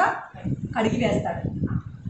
అపవిత్రత కడిగి వేసి అంటున్నాడు, నూతన హృదయాన్ని మీకు ఇస్తాను, ఆ హృదయం ఏంటి అంటేనంట నూతన స్వభావాన్ని మనకు కలగజేస్తాడట. నూతన హృదయం ఏంటండి? ప్రేమ, సంతోషము, సమాధానము, దీర్ఘశాంతము, దయాళత్వము, ఆశానికరము, మంచితనము, ఇవి నూతన హృదయంలో పెడతాడు ఆయన. ఈ నూతన హృదయంలో పెట్టి ఆయన అంటాడు, రాతి గుండెని తీసివేస్తాను. రాతి గుండె ఏంటండి? కక్షలు, కోపాలు, ద్వేషాలు, మతతత్వలు, అల్లరితో కూడిన ఆటపాటలు, వీటన్నిటినీ అది రాతి గుండెంట తీసివేస్తాడు. ప్రేమ లేని వారిని చూసి మనం ఏమంటాం? ఎంత రాతి గుండెరా అనేది, ఎంత రాతి గుండెమ్మా ఈ మహాతల్లిది, ఎంత ప్రేమించినా కానీ స్పందించదు, ఎన్ని మంచి మాటలు చెప్పినా కానీ వినడు. ఎందుకని? వాళ్ళలో ఏముందంట? అపవిత్రత ఉందంట, రాతి గుండు ఉందంట. మధ్య మానవుడి దగ్గర నుంచి వచ్చిన రాతి గుండు ఉంది. ఆ రాతి గిండి తొలగించాలంటే యేసుక్రీస్తు మాత్రమే చేయగలడు. ఆయన దగ్గరికి వస్తే ఏ హృదయాన్ని ఇస్తాడంట? ఆయన సిలువలో ప్రాణం పెట్టి తిరిగి లేచాడు మన కోసము. ఆ ప్రేమ హృదయాన్ని మన హృదయంలో పెడతాడంట. త్యాగమైన ప్రేమను మన హృదయంలో పెడతాడంట ఆయన. త్యాగమైన ప్రేమ ఎప్పుడైతే మన హృదయంలోకి వస్తుందో, మనల్ని ఎవరైనా ఇబ్బంది పెట్టినా, ప్రేమించకపోయినా మనం ఏం చేస్తామంటే ప్రేమించగలుగుతాము. త్యాగము, ప్రేమించిన వారిని ప్రేమిస్తే నీకేం ప్రయోజనం అంటున్నాడు దేవుడు. ప్రేమించిన వారిని ప్రేమిస్తాం, మనం ద్వేషించిన వారిని ప్రేమిస్తాం. యేసుక్రీస్తు సిలువలో ఆయన రక్తదారులు కారుస్తున్నప్పుడు ఆయన్ని కొట్టేవారిని ఏమన్నాడు తెలుసా? వాళ్ళు ఏం చేయించున్నారు, వారు ఎరగరు తండ్రి అన్నాడు. అట్టి హృదయం మన హృదయంలోకి వచ్చేస్తాడా? యేసుక్రీస్తు సిలువ బలియాగం అంగీకరించడం ద్వారా ఇతరుల్ని మనల్ని ఎంత గాయపరుస్తున్నా ప్రేమించగలిగే ప్రేమ హృదయం మనలోకి వచ్చేస్తాడా? చూడండి, ఆయన అన్నాడు, నా ఆత్మను మీ అందుంచి నా కట్టడాలను అనుసరించే వారిగాను, నా విధులు గైకొని వారిగాను మిమ్మల్ని చేసేదిను. పరిశుద్ధాత్మ దేవుడు మనల్ని కమ్ముకొనును. సర్వోన్నతుని శక్తులను వారికి పరిశుద్ధాత్మ దేవుడు కమ్ముకుంటాడు. సర్వోన్నతమైన శక్తులు ఎవరున్నారంటే దేవుడి సంఘంలోకి వచ్చిన వారు సర్వోన్నతుని యొక్క స్థలములో ఉన్నారు. ఈ సర్వోన్నతుని యొక్క స్థలంలోకి వచ్చిన వారిని దేవుని ఆత్మ కమ్ముకుంటుంది. దేవుని ఆత్మ ఆవరించి దేవుని యొక్క కట్టడాలను, దేవుడి యొక్క విధులను గైకొనే వారిగా దేవుడు మనల్ని చేస్తాడు. ఆయన కృప ద్వారా ఇది సాధ్యము. అంతకుముందు నేను ప్రేమించేవాడిని ప్రేమించానేమో, ఇప్పుడు దేవుడి దగ్గరికి వచ్చాక నన్ను ద్వేషించేవాడిని కూడా ప్రేమించగలుగుతాను. నన్ను ఇబ్బంది పెట్టేవారిని కూడా నేను ప్రేమించగలుగుతాను. అంతకుముందు అన్యాయంగా వేరే వాళ్ళ గురించి తీర్పు తీర్చేదానేమో, ఇప్పుడు దేవుడి దగ్గర వచ్చిందని అన్యాయంగా నేను తీర్పు తీర్చను, న్యాయమైన తీర్పు నేను తీర్చను, తీర్పు తీర్చే పని నాది కాదంటున్నాడు ఆయన. ఓర్పుకునే శక్తి మనకు వచ్చేస్తుంది, ఇతరులు భరించే శక్తి మనకు వచ్చేస్తుంది. ఇది దేవుని ఆత్మతో సత్యంతో ఆరాధించే వారికి సాధ్యము. మనకి దేవుడికి అడ్డుగా విగ్రహారం వస్తుంది, మనకి దేవుడికి అడ్డుగా ఈ పాపాలు వస్తాయి. ఈ పాపాలను ఇవన్నీ తొలగించడానికి యేసుక్రీస్తు పరలోకంలో నుంచి దిగి వచ్చాడు. నేను మీ పితరులకు ఇచ్చిన దేశంలో మీరు నివసించెదరు, మీరు నా జనులై యుందురు, నేను మీకు దేవుడినై యుందును. ఏదైనా తోటలో నుంచి మానవుని తోలివేశాడు కదా దేవుడు అంటున్నాడు, ఈ ఆత్మ ద్వారా నేను మీ పితరులకు ఇచ్చానే ఆ ఏదైనా తోట అనే స్థలంలోనికి, భూలోకంలోనికి, ఆ మంచి స్థలంలోకి మిమ్మల్ని తోడుకొని వస్తాను. మీ సకలమైన అపవిత్రత పోగొట్టి నేను మిమ్మల్ని రక్షిస్తాను. మీకు కరువు రాకుండా ధాన్యం ఇచ్చి ఆజ్ఞ ఇచ్చి, ధాన్యానికి ఆజ్ఞ ఇస్తాడట, కరువు రాకుండా అభివృద్ధి పరుస్తాను. అన్ని జనుల్లో కరువును కూర్చి నింద మీకు రొందకున్నట్లు చెట్లు ఫలములు భూపంటను నేను మీకు విస్తరింప చేస్తాను. నూతన హృదయాన్ని ఇస్తేనే కానీ ఆ ఏదైనా తోటలకు మళ్ళీ రాగలుగుతాం. మనము నూతన హృదయం రావాలి అంటే మన వంతు మనం నూతన హృదయాన్ని మనం పెట్టుకోలేము. యేసుక్రీస్తు సిలువ ధారాల దగ్గర మాత్రమే మనకి ఆ నూతన హృదయము దేవుడు మనకి ఇస్తా ఉన్నాడండి. యేసుక్రీస్తు సిలువ బలియాగంలో మన కొరకు ఆ యొక్క పాపములన్నిటికీ శిక్ష అనుభవించి ఆయన అలాగే పక్కకు తప్పుకొని మన హృదయంలో నూతన హృదయాన్ని పంపిస్తున్నాడు. ఆయన ఆ హృదయంలో ప్రేమను చెక్కుతున్నాడు. ఆయన సిలువ బలియాగపు ప్రేమను చెక్కుతున్నాడు. ప్రియజనాంగమా, మీ యొక్క హృదయంలో భద్రపరచుకోండి దేవుని సిలువ బలియాగాన్ని, ప్రేమను భద్రపరచుకోండి. మీరు యేసుక్రీస్తు రక్తదానం ద్వారా నేను నూతన హృదయాన్ని పొందుకున్నాను, నా లోపల దేవుని ప్రేమ ఉంది అని మీరు మీ హృదయమును ధ్యానం చేయండి. మీ హృదయాన్ని దేవుడికి ఇచ్చి భద్రపరచుకోండి. సాతాను దగ్గర ఉన్న హృదయాన్ని దేవుడు తొలగించి శిక్షను మించి మనకు ఒక నూతన హృదయాన్ని ఇస్తున్నాడు. ఇది భద్రపరచుకోండి. మీ హృదయము దేవుడికి ఇస్తే అది భద్రంగా ఉంటుంది. యేసుక్రీస్తుకి ఈరోజు నీ హృదయాన్ని ఇచ్చేస్తున్నావా? నీ హృదయం భద్రపరచబడుతుంది. ఆ హృదయంలో ఆయన ప్రేమను చెక్కుతాడు. ఆనాడు ఆ యొక్క మోషే అయితే కొండ మీదకి వెళ్ళినప్పుడు రాతి మీద ధర్మశాస్త్రాన్ని చెక్కించి ఇచ్చాడు దేవుడు మోషేకి. కానీ యేసుక్రీస్తుకి ఏం చెక్కిస్తున్నాడు తెలుసా? కృపా సత్యము చెక్కిస్తున్నాడు, ప్రేమను చెక్కి ఆ యొక్క హృదయంలో చెక్కిస్తున్నాడు. రాతి హృదయంలో చెక్కట్ల ఆయన ప్రేమ గల మాంసపు గుండెలో చెక్కుతున్నాడు ఆయన. మన మాంసపు గుడిలోకి దేవుని ప్రేమ వచ్చును గాక, మన మాంసపు గుడిలోకి దేవుడు క్షమాపణ వచ్చును గాక, మన మాంసపు గుడిలోకి దేవుడు సమాధానం వచ్చును గాక, మన మాంసపు గుడిలోకి దేవుడు వాగ్దానాలు దిగి వచ్చును గాక. ఈ శరీరము ఈ లోకంలో దేవుని యొక్క ఆ యొక్క మంచి భూమిని అనుభవించును గాక. ఈరోజు మనం చేయవలసింది ఏంటండి? దేవుడు వాగ్దానాన్ని భద్రపరచుకోవాలి మన హృదయం. ఈ హృదయంకు ఇంకా ఏమైనా పక్క నుంచి వస్తుంటే, నీ స్నేహితుల దగ్గర నుంచి, నీ బంధువుల దగ్గర నుంచి, నీ పక్కింటి వారి దగ్గర నుంచి, ఏదైనా చేయొచ్చు, నువ్వు అన్నీ చేయొచ్చు, మనం అందరూ దేవుళ్ళే అని చెప్తా ఉంటే దయచేసి నమ్మొద్దు. అది సాతాను కుయుక్తితో ప్లాన్ చేసి ఈ లోకంలో దించిన ఆరాధనది. మనం ఆరాధించాల్సిన ఆత్మతో సత్యముతో మాత్రమే ఆరాధించాలి. నూతన హృదయంతో మాత్రమే మన దేవుడి దగ్గర ఆరాధించాలి. పాత హృదయంతో, ఆ అపవిత్రమైన హృదయంతో దేవుడిని ఆరాధించడానికి దేవుడు మనకి కనబడడు. దేవుడు మహిమ మన మీదకి దిగిరాదు. యేసుక్రీస్తు యొక్క శిలువ దారాల దగ్గరికి వచ్చి ఆ నూతన హృదయాన్ని అమర్చుకున్నప్పుడే మన పైకి దేవుని మహిమ దిగి వస్తుంది. ఆమేన్, హల్లెలూయా. ఈరోజు మీ వినికిడిలో ఈ వాక్యము నెరవేర్పు జరుగును గాక. మరియమ్మ హృదయంలో భద్రపరచుకున్నట్లుగా దేవుని యొక్క వాక్యములు, వాగ్దానములు, ఆయన మహిమ మీ హృదయంలో భద్రపరచబడును గాక. దేవుడు మీకు నూతన హృదయాన్ని ఇచ్చాడు. అది భద్రంగా కాపాడే యొక్క దేవుని యొక్క శక్తి మిమ్మల్ని కమ్ముకొనును గాక. దేవుని ఆత్మ మిమ్మల్ని కమ్ముకొనును గాక. దేవుని శక్తి మిమ్మల్ని కమ్ముకొనును గాక.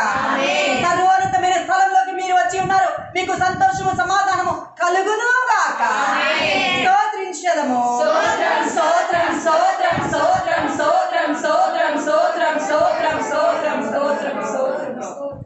హృదయంలో ఎప్పుడైతే భద్రపరుచుకుంటామో దేవుని వాగ్దానములు ఏమిటంట నెరవేర్పు జరగటం మొదలు పెడతా ఉంటాయి. ఈ లోకంలో మనల్ని ప్రేరేపించే ఏ ప్రేరేపణలకైనా మనం లోబడకుండా దేవుడి వాగ్దానంలో మన హృదయంలో దేవుడు భద్రపరిచాడు. స్తోత్రించదము. స్తోత్రం స్తోత్రం స్తోత్రం స్తోత్రం స్తోత్రం స్తోత్రం స్తోత్రం స్తోత్రం స్తోత్రం స్తోత్రం స్తోత్రం. ఆనాడు ఏదైనా తోటలో మానవుడు తన యొక్క ఆజ్ఞని హృదయంలో భద్రపరుచుకున్నట్లయితే ఆ హృదయం పాడైపోయేది కాదు. అయినా పాడైపోయిన హృదయాన్ని బాగు చేయడానికి మరలా ఆయన యొక్క రక్తం శిక్ష అనుభవించి, నీవు నేను ప్రతి మానవుడు చేసిన శిక్ష యేసుక్రీస్తు అనుభవించి నూతన హృదయాన్ని మనకు ఆయన అమర్చి వెళ్ళాడు. ఈ మాట ఎప్పుడు ఉండాలండి? మన హృదయంలో భద్రంగా ఉండాలి. ఎప్పటిదాకా భద్రంగా ఉండాలండి? యేసయ్య వచ్చి మన మహిమలో తీసుకెళ్ళేంత వరకు ఈ మాట మన హృదయంలో భద్రపరచుకోవాలి. ఆమేన్, హల్లెలూయా. చెడ్డ సమాచారాన్ని మీ హృదయం ఇక వినకుండా మానివేయును గాక. మంచి సమాచారాన్ని, దేవుని వాగ్దానములే, కృపగల వాగ్దానాలే మీ హృదయంలో దేవుడు పంపించును గాక. అదే మీ హృదయంలో స్వీకరించబడును గాక. దేవుని యొక్క కంచె మీ హృదయం చుట్టూ యేసుక్రీస్తు నామములో రిలీజ్ అవును గాక. స్తోత్రించదము. స్తోత్రం స్తోత్రం స్తోత్రం స్తోత్రం స్తోత్రం స్తోత్రం స్తోత్రం స్తోత్రం స్తోత్రం స్తోత్రం స్తోత్రం. నేను ఒక మాట చెప్తాను, మీ హృదయం గురించి గుర్తుపెట్టుకోండి. మనము ఏదైనా తీసుకొచ్చి ఒక స్టిక్కర్ గోడ కట్టించాము అనుకోండి, ఈ పెయింటింగ్ గోడ కట్టించాము, నిదానంగా ఆరేళ్ళ కొద్ది ఏదైతే ఆ స్టిక్కర్ ఊడి కింద పడిపోతుంది. అదే ఆ గోడ కంటించే స్టిక్కర్ ఒకటి ఉంటుంది, అది అంటించామంటే మాత్రం అది ఊడదు.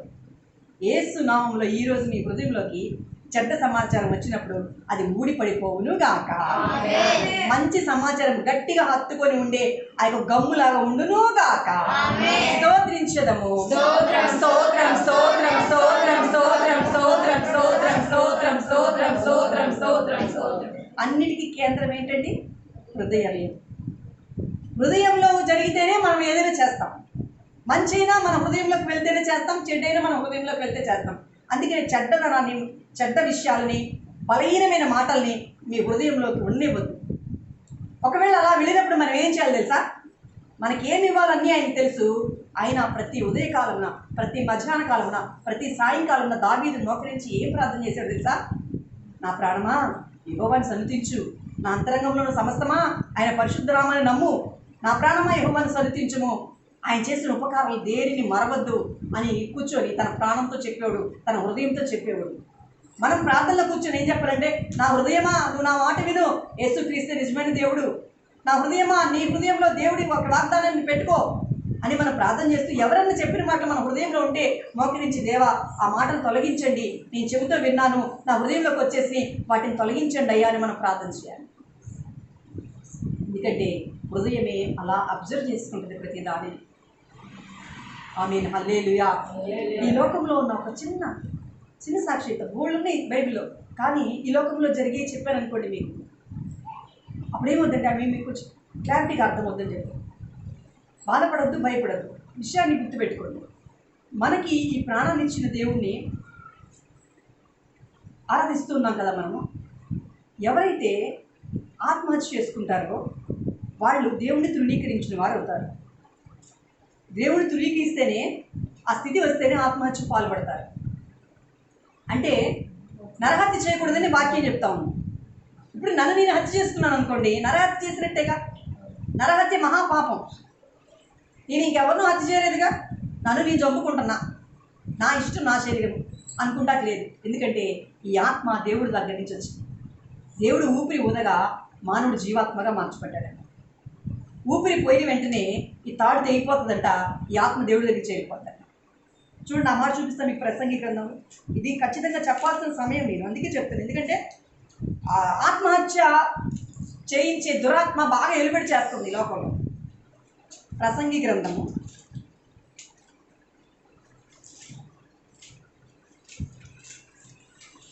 8వ అధ్యాయంలో ఉంటుందన్నమాట. చివరి వచనం ఉంటుంది అన్నమాట.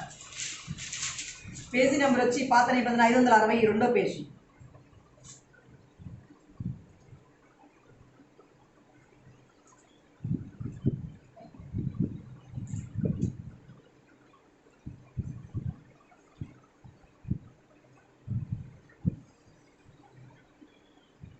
ఆరో వచనం, 12:6. వెండి తాడు వీడిపోవును, బంగారు గిన్నె పగిలిపోవును, దారి యొద్ద కుండ పగిలిపోవును, బావి యొద్ద చక్రము పడిపోవును. మన్నైనది వెనుకటి వలెను మరలా భూమికి చేరును, ఆత్మ దాని దయచేసిన దేవుని యొద్దకు మరలా పోవును. ఆమేన్, హల్లెలూయా. ఈ యొక్క మట్టి, ఈ శరీరం మట్టిలో కలిసిపోతుంది, ఆత్మ దేవుడి దగ్గరికి వెళ్ళాలి. అంటే ఎవరి సొత్తు ఆత్మ? దేవుని సొత్తు. కాబట్టి దేవుని సొత్తు అయినా మనము నరహత్య చేసుకుంటే ఎక్కడ ఉంటామంట? భయంకరమైన నరకాగ్నిలో ఉంటామంట. మరి దేవుడి సొత్తుని నువ్వు పాడు చేయొచ్చా? దేవుడి శరీరం నీ ఆలయం అంటున్నాడు కదా, మరి నీ ఆలయాన్ని, నీ ఆత్మను పాడు చేయొచ్చా? పాడు చేయకూడదు కదా. అందుకని 12వ అధ్యాయంలో 1వ వచనం ఏంటంటే, దుర్దినములు రాకమునిపే ఇప్పుడు వీటి యందు నాకు సంతోషం లేదని నువ్వు చెప్పు సంవత్సరములు రాకముందే, తేజస్సుకును సూర్యచంద్ర నక్షత్రములకు చీకటి కమ్మకముందే, వాన వెలిసిన తర్వాత మేఘములు మరలా రాకముందే, నీ బాల్య దినమునందే నీ సృష్టికర్తను స్మరణకు తెచ్చుకో. మన బాల్య దినమునందే సృష్టికర్తను మనం కనుక్కోవాలంట, ఆయన స్మరించాలంట. ఈ యొక్క నేను నా సొత్తు కాదు, మరి నేను ఆత్మహత్య చేసుకోవటం వల్ల నరహత్య చేసినంత పాపము, కాబట్టి మొట్టమొదట నీవు నరకాగ్నికి వెళతావు, కానీ ఇంక అక్కడి నుంచి విడిపించడానికి ఎవరికి అధికారం ఉండదు. యేసు నామములో మన కుటుంబంలో కానీ, మన బిడ్డల్లో కానీ, మన తరంలో కానీ ఆ యొక్క నరహత్య అనేది, అనగా ఆత్మహత్య యేసుక్రీస్తు నామములో క్యాన్సిల్ అయిపోవును గాక. నువ్వు నేను నిత్య జీవం అనుగ్రహించి యేసుని అంగీకరించా గనక, నేను నా కుటుంబం, నీ కుటుంబము, నీ బిడ్డలు, నా బిడ్డలు, నా తరతరం, నీ తరతరంలో నీ భార్య, నీ భర్త, నీకు సంబంధించిన వారు ఎవరైనా కానీ ఆ నరకాగ్నికి వెళ్లకుండా యేసుక్రీస్తు నామములో ఆపబడుదురు గాక. వారి జీవము, మన జీవము దేవుని చేతికి మనం ఈరోజు అప్పగిస్తున్నాము. స్తోత్రించదము. స్తోత్రం, స్తోత్రం, స్తోత్రం, స్తోత్రం, స్తోత్రం, స్తోత్రం, స్తోత్రం, స్తోత్రం, స్తోత్రం, స్తోత్రం. అది మహాభయంకరమైన పాపము కనుక అది ఒకవేళ జరిగించాలని దురాత్మ మీ మీదకి వచ్చినప్పుడు దేవుడి వాక్యం జ్ఞాపకం చేసుకోండి, నేను నా సొత్తు కాదు, నా దేవుని సొత్తు అని. అప్పుడు మనం జ్ఞాపకం చేసుకున్నప్పుడు ఆ విషయంలోనే కాదండి, అన్ని విషయాల్లో నా సొత్తు అన్నాడు కాబట్టి ఇదే నా బిడ్డ, నా సొత్తు అనేది కాబట్టి నా బిడ్డ వీళ్ళకి కార్యం చేయాల్సిందే అంటాడు ఆయన. ఆ విషయంలో మనం గట్టిగా నిలబడాలి. అయితే ఈ మధ్య నేను విన్న సంఘటన చెప్తాను. సాఫ్ట్వేర్ ఇంజనీర్ అమ్మ, మీరు కూడా వినే ఉంటారండి వార్త. భర్త ఏమో దుబాయ్లో ఉంటాడు, చక్కగా ఇల్లు కట్టుకున్నారు. ఆమె ఒక 10 మందికి ఏమో మరి టీం లీడర్ అంట. సాఫ్ట్వేర్ ఇంజనీరింగ్లోనే ఆ జాబ్ టీం లీడర్. ఎంతమందిని? 10 మందిని సిద్ధపరచాలి. ఆమె 10 మంది మీద ఆమె ఏలుబడి చేయాలి. అధికారిగా ఉన్నది. ఏ ఆర్థిక పరిస్థితులు లేవు, ఏమీ కష్టాలు లేవు. భర్త కూడా చాలా మంచివాడు, సంపాదించిన పంపిస్తున్నాడు, ఇల్లు కట్టుకున్నారు, అన్నీ ఉన్నాయండి. పిల్లల్ని హాస్టల్లో పెట్టి ఆ యొక్క మరి ఫస్ట్ ఇయర్ సెకండ్ ఇయర్ ఆడపిల్ల మోపిల్లని చదివిస్తున్నాము. ప్రతి వారం ఒక వారం కొడుకు దగ్గరికి వెళ్తే ఒక వారం కూతురు దగ్గరికి వెళ్ళింది. ఎంతో బాగుంది ఆమె జీవితము. సాయంత్రం పూజ చేసుకుంటుందంట, పొద్దున్నే పూజ కుదరదని. అంటే ఆమె ఏమిటండి? విగ్రహారాధిక. అయితే అన్నీ సాఫ్ట్గా ఉన్నాయి. ఆమె బిహేవియర్ కూడా చాలా మంచిది. భర్త దూరంగా ఉన్నాడని తప్పుడు పనులు ఏం చేయట్లేదు. కుటుంబాలతోనే అన్నున్నాడు, పక్కన అన్నతోనే ఉంటుంది, అన్ని ఇల్లు కట్టుకున్నాడు, వాళ్ళ అమ్మ కూడా ఇంతోనే ఉంటుంది. ఇన్ని ఉంటేనండి ఒకరోజు చక్కగా తాపీగా ఇల్లంతా పని చేసుకొని సాయంత్రం పూజ కూడా చేసుకొని పిల్లల దగ్గరికి వెళ్ళి ఒకళ్ళని పికప్ చేసుకొని మళ్ళీ అక్కడి నుంచి ఇంకొకరు పికప్ చేసుకొని కారులో చక్కగా ఇద్దరిని తీసుకొని వాళ్ళు మౌళ్ళు చేసుకుంటూ రైల్వే స్టేషన్కి వెళ్ళి, చల్లపల్లి రైల్వే స్టేషన్కి వెళ్ళి రైల్వే స్టేషన్లో పార్క్ చేసి దాన్ని ఒక స్లిప్ ఇస్తారు కదా, పార్కింగ్లో స్లిప్ ఇస్తారు కదా, ఆ స్లిప్ తీసుకొని ఆ స్లిప్ వెనకాల రాస్తుంది, మేము చనిపోతున్నాము, మా చావుకి ఎవరు కారణము కాదు అని మరణం యొక్క ఆ వార్త రాసి ఆ కారులోనే ఫోన్లు పెట్టేసి వాటర్ బాటిల్ చేతులు పెట్టుకొని రైల్వే స్టేషన్లో ముగ్గురు నడుచుకుంటూ వెళ్తున్నారు. వెళ్ళారు కొంచెం నడుచుకుంటూ వెళ్ళారు. ప్రశాంతంగా ఉండే ప్రాంతము. ఆ రైల్వే వెళ్ళి లోపలికి వెళ్ళిపోయిన తర్వాత ప్లాట్ఫామ్ మీదకి వెళ్ళి నడుచుకుంటూ వెళ్ళారు. గూడ్స్ బండి వస్తుంది. బిడ్డలిద్దరిని తీసుకుని వెళ్ళి వాళ్ళ కౌన్సిలింగ్ ఎలా ఇచ్చిందో ఏంటో మరి కుడి చేతి వైపు ఒకళ్ళు ఎడ చేతి వైపు గట్టిగా వాటేసుకుని ఉన్నారంట. ఆ గూడ్స్ వస్తుంది. ఆ డ్రైవర్ క్యాకులు పెడుతున్నాడు లోపలికి చాపడానికి కుదరక. తప్పు ఒక్కటే అనుకున్నాడు ఆయన. తీరా గుద్దేస్తే ముగ్గురు చనిపోయారు. ఏంటి అనేసి ఏం లేదంట. ఆమెకి స్ట్రెస్. ఎందుకు స్ట్రెస్? ఎందుకు ఒత్తిడి వచ్చింది? ఉద్యోగంలో ఒత్తిడి వచ్చిందా? ఎందుకు వచ్చింది? ఒత్తిడి వస్తే ఏం చేయాలి? మీ ఆయన బాగానే సంపాదిస్తున్నాడుగా, నువ్వు ఆ ఉద్యోగం మానేయచ్చుగా. ఒత్తిడి వస్తే ఆ ఉద్యోగం ఇంకో ఉద్యోగం చేసుకోవచ్చుగా. ఒంటరితనం కూడా వచ్చింది అని ఆ యొక్క పోలీసులు దాన్ని ఇన్వెస్టిగేషన్ చేసినట్టు చెప్తున్నారు. పోవచ్చుగా. బిడ్డలు ఎందుకు పోగొట్టుకుంది పాపం? వాళ్ళు ఎలాగైనా బతికేస్తారు, ఇప్పుడు డబ్బు ఉందిగా. అంటే దురాత్మ ఆమెని ఆవరించి ఆమెతో పాటు 2 బిడ్డలు కూడా ఈడ్చుకెళ్ళిపోయింది. మీరు చూడండి, ఫోన్లో కొడితే వచ్చింది మీరు ఇంటికి వెళ్ళాక. ఈ రోజుల్లో దురాత్మ ఆవరించి ఈడ్చుకెళ్ళిపోతూ ఉంది. యేసు నామములో నేను దేవుడి సంఘంలో ఉన్నాం కదా. మన జీవం ఎక్కడ దాచిపెట్టబడిందంట? క్రీస్తులో దాచిపెట్టబడింది. నీ బిడ్డలది, నా బిడ్డలది, నీ భర్తది, నీ భార్యది, నా భార్యది, నా భర్తది ఎక్కడ దాచిపెట్టబడింది? ఇప్పుడు నా బిడ్డలది క్రీస్తులో దాచిపెట్టబడింది అనే మంచి సమాచారం అని మీ హృదయంలో భద్రపరచబడును గాక. మనం ఏం చేయాలంటే హృదయంలో వాటిని భద్రపరుచుకోవాలి. అప్పుడు మన పట్ల ఏదైనా దురాత్మ మనని దాడి చేయడానికి వచ్చినప్పుడు మానసికంగా దాన్ని మనం ఏం చేయగలుగుతాము? ఎదిరించగలుగుతాము మన హృదయంలో పెట్టుకుంటే. ఈ ఆత్మ ఎవరిది? మందే కాదు, దేవుడికి అప్పగించాలి కదా. నేను ఒక వార్త చూశాను. ఒక అతను ఇట్లాగే సాఫ్ట్వేర్ ఇంజనీరు. అతనికి బాగా స్ట్రెస్ ఎక్కువైపోతుందంట. మంచి కుటుంబము, తన భార్య, తన తల్లిదండ్రులు చక్కగా ఆయన్ని ఏం చేస్తారంట, హత్తుకుంటారు, అర్థం చేసుకుంటారు. లక్షల్లో జీతము. తను ఏం చేశాడు? స్ట్రెస్ తట్టుకోలేక ఆ జాబ్ వదిలేసి ఇంకో జాబ్లోకి వెళ్ళాడు. ఆ జాబ్ వదిలేస్తున్నా, నా వల్ల కావట్లేదని సరే వదిలేమన్నారంట. ఇంకో జాబ్లోకి వెళ్ళాక అక్కడ అదే స్ట్రెస్ అంట. అయితే ఇంట్లో చెప్పాడంట, నా వల్ల కావట్లేదు, నీ జాబ్ మానేద్దాం అనుకుంటున్నానంటే మానేయమన్నారంట. మానేసిన తర్వాత కొంతకాలం మానే నడిచింది. ముసలి తల్లిదండ్రులు, వాళ్ళకి మెడికల్ ఖర్చు, చిన్నపిల్లవాడు, ఇంట్లో పోషణ చాలా తక్కువ అయిపోతుందిగా. అప్పుడు ఏం చేశాడంటండి, ఒక లోన్ తీసుకొని ఆటో కొనుక్కున్నాడు. ఆటో నడుపుకుంటుండే రోజుకి 600 నుంచి 800 వరకు వస్తుందంట. ఆటోలో ఎక్కిన వాళ్ళందరితో కూడా చక్కగా వీడియోలు తీసుకుంటూ ఆ యూట్యూబ్లో పెట్టుకుంటూ వాళ్ళతో ఈ కబుర్లు చెప్తూ జీవితాన్ని పంచుకుంటూ ఎంజాయ్ చేస్తూ ఆ కుటుంబానికి 600 800తోనే బ్రతుకుతూ ఆనందిస్తూ ఉన్నాడు. ఇప్పుడే అతను యొక్క మానసిక పరిస్థితిని తను సెట్ చేసుకోవటం వల్ల ఎంతమంది బాగుపడ్డారండి? తన కుటుంబం బాగుపడ్డారు. ఒకటి గుర్తుపెట్టుకోవాలండి, నేను ఆ స్థితి నుంచి ఈ స్థితి కింద దిగాను అని అనుకోకూడదు. నేను ఒక స్థితిలో ఒకప్పుడు బాగా నేను కారులో తిరిగాను, ఇప్పుడు నీ కారు లేకపోతే నా బంధువులు, నా స్నేహితులు నన్ను నవ్వుతారు. అనే స్థితిలోకి మనం వెళ్ళకూడదు. మన కుటుంబంలో కూడా మనం సపోర్ట్ చేయాలి. ఏ స్థితికైనా, ఎంత తక్కువ స్థితికైనా బ్రతకడానికి మనం సపోర్ట్ చేయాలి. బ్రతకటం ముఖ్యం కదా, మన బిడ్డలు బ్రతికించడం ముఖ్యం కదా. మన పాటు మనతో ఉన్న కుటుంబాన్ని మనం ఏం చేయాలండి, వాటి భద్రపరచుకోవడం మన బాధ్యత కదా. నీకు బిడ్డలు ఇచ్చాడంటే నువ్వు కుటుంబాన్ని భద్రపరచుకోవాలి కదా. నీకు భర్తని ఇచ్చే కుటుంబాన్ని ఇచ్చాడంటే నీ కుటుంబాన్ని కాపాడడానికి నీ బాధ్యత ఉంది కదా. ఏ విధముగానైనా చిన్న పని చేసైనా హాయిగా బ్రతకగలిగి, సమాధానంగా బ్రతకగలిగి కుటుంబంగా అతను సెట్ చేసుకోగలిగాడు. ఇక్కడ రెండు కూడా ఏం జరిగినాయండి, హృదయంలో నిండి దాన్ని బట్టే ఆ మనిషి చేశాడు. మీ కుటుంబంలో ఏమైనా ఇబ్బందులు ఉన్నాయా? మిమ్మల్ని యాక్సెప్ట్ చేయట్లేదా? పరిస్థితుల్ని యాక్సెప్ట్ చేయట్లేదా? దేవుడి దగ్గర ప్రార్థన చేసుకోండి. దేవా, నా భార్య ఇలా ఉంది, నా భర్త ఇలా ఉన్నాడు, యాక్సెప్ట్ చేయట్లా. నా బిడ్డలా ఉంది, నా కొడుకులా ఉన్నాడు, నా కూతురిలా ఉంది, వీళ్ళు ఈ పరిస్థితికి యాక్సెప్ట్ చేయట్లా. దయతో యాక్సెప్ట్ చేసేటట్లుగా, మేమందరం సంతోషంగా ఉండేటట్లుగా, సమాధానం ఉండేటట్లుగా మాకు సహాయం చేయతండి అని యేసు వద్ద ప్రార్థన చేసుకోండి. ఖచ్చితంగా వాటన్నిటిని మార్చివేస్తాడు ఆయన. పరిస్థితులన్నింటినీ మార్చివేస్తాడు ఆయన.